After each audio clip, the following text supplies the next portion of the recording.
If you witnessed a UFO, what would your reaction be? Would you want a closer look, or would you want to get as far away as possible?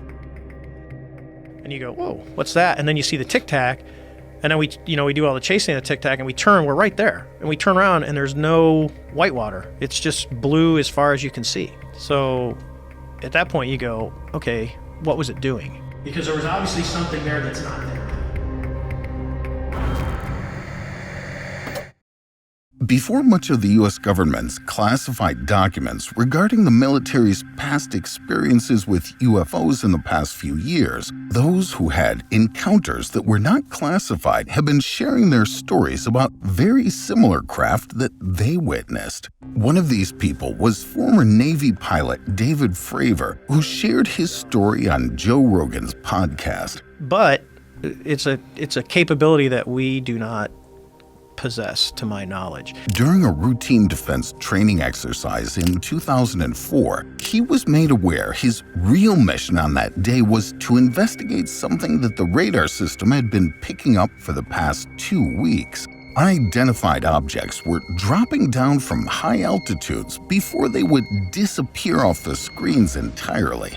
And soon after becoming aware of his objective, Fravor spotted something in the air. It appeared to be a craft around 40 feet long and shaped like a cross, moving quickly above the Pacific Ocean. Without detecting any rotors, he initially thought it must have been some type of helicopter or similar craft and decided to go back for a second pass. After circling back around to try and get a better look, the unknown craft dropped right in front of his onboard screen before it just disappeared from his sight. This is something that just like poof, in a matter of seconds is gone.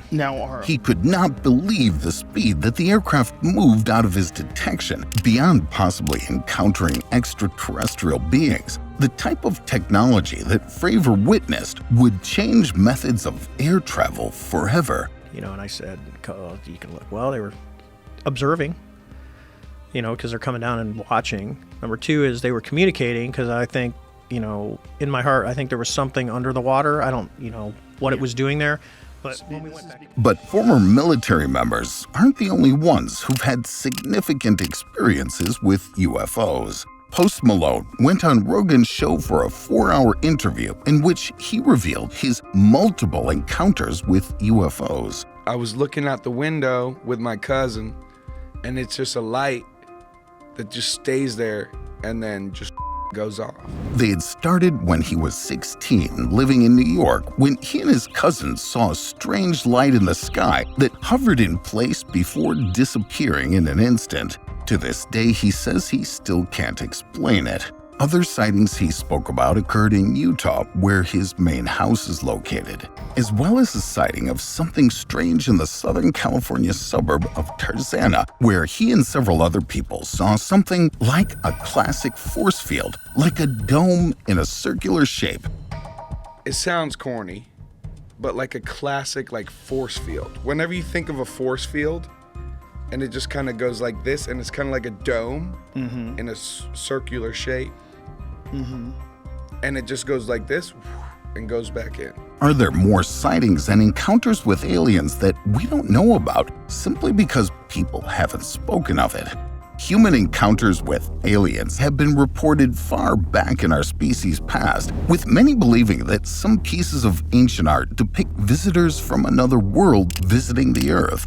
Sometimes these pieces seem to show them in possession of technology far more advanced than anything we have even today. Maybe the relationship between us and beings from the stars was once more tangible than it is now. It seems that the number of sightings and encounters with UFOs and other unexplained phenomena is increasing. And if they have been with us for millennia, what influences have they had on our species? Could the technology that built our modern world be, in part, thanks to help from otherworldly sources?